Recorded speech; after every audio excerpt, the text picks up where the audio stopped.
그림을 그릴 때 처음에는 직선을 그립니다. 어느 정도 선긋기에 익숙해지면 이제는 직선을 휘어 곡선을 그리며 눈에 들어오는 하늘의 구름을 스케치하고 물고기의 비늘까지 세밀하게 그려나갑니다. 실력이 늘수록 작고 굽어진 것까지 섬세하게 표현하게 됩니다. 이같이 하나님은 당신의 삶 가운데 하나님의 뜻이 세밀하고 섬세하게 표현되기를 원하십니다. 오직 여호와를 앙망하는 자는 새 힘을 얻으리니 독수리가 날개치며 올라감 같을 것이요 다른 박질하여도 곤비하지 아니하겠고 걸어가도 피곤하지 아니하리로다. 당신의 인생에 하나님의 손길이 들어오면 직선을 걷는 인생에서 곡선과 곡면까지 입체적으로 표현하시는 깊은 개입이 나타나게 됩니다. 이러한 하나님의 손길이 우리 인간의 입장에 서보면 인생의 굴곡과 갈등과 같은 매우 입체적인 형태로 나타나게 됩니다. 인생의 굴곡을 만날 때 넉넉하고 유연하게 대처하고 싶은데 막상 표현하기 힘든 굴곡을 만나면 원하는 크기만큼 유연하지 못할 때가 있습니다. 그때 깨닫게 됩니다.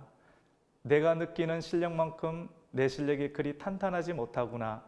우리가 직선과 같은 쉬운 믿음 생활에서 성장하여 곡선을 그리게 하시는 하나님의 손길을 만날 때, 즉 감당하기 힘든 일이 일어날 때 우리는 어떻게 해야 합니까?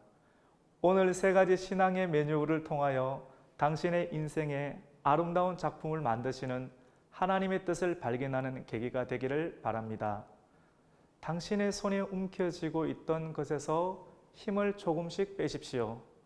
탁구를 잘하는 사람은 탁구 라켓에서 힘을 뺍니다. 물에서 떠 있으려면 몸에서 힘을 빼야 물에서 뜰 수 있습니다. 힘을 빼는 것을 성경에는 광야 생활이라 하고, 광야 생활을 해야 하고 누구든지 들어가는 이유는 힘을 빼기 위함입니다. 움켜잡은 손에서 힘이 빠진 상태를 겸손이라고 합니다. 마음이 겸손해질 때 비로소 하나님의 손을 잡을 수 있습니다. 하나님은 당신이 예상치 못한 그림을 준비하고 계십니다. 하나님은 사람을 하나님의 형상으로 만드셨습니다. 보이지 않는 하나님이 당신의 삶을 통해 가장 아름답고 정교한 작품을 그리려고 하십니다.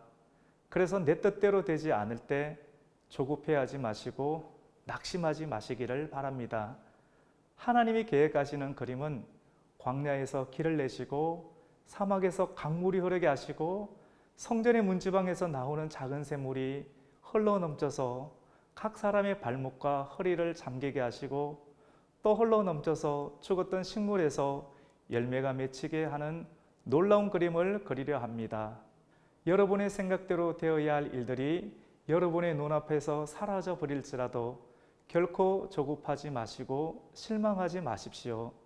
하나님께서는 당신의 실패, 곡선에서 벗어나 버린 실패한 선들까지도 놀라운 작품으로 바꾸실 것이기 때문입니다. 그래서 하나님의 사람은 어떤 경우에도 조급하지 않으며 낭떠러지 끝에 설지라도 당당히 하나님을 앙망하며 믿음의 날개를 펴게 됩니다. 하나님을 앙망하십시오. 앙망하는 사람은 새 힘을 얻게 될 것입니다. 앙망한다는 것은 좌우를 살피면서 인생의 헛된 도움을 구하는 것과는 차원이 다릅니다. 앙망이란 위를 쳐다보면서 하나님의 절대적인 도움을 기다리는 것입니다. 언제든지 뒤바뀌거나 뒤집힐 수 있는 인맥이나 사람의 도움을 구하는 것이 아닌 결코 변개치 않으시는 하나님의 약속의 말씀을 신실하게 이루시는 주님의 성품과 완전한 능력을 바라며 기다리는 것이 앙망입니다.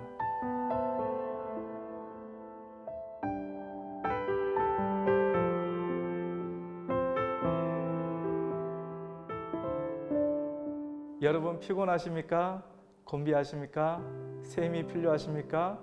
그렇다면 지금 당신의 마음에 말씀으로 녹화하시는 주님의 음성에 문을 열어 반응하시고 상처로 굳게 닫아버린 마음을 다시 주님께 활짝 열어드리는 회복이 있기를 바랍니다.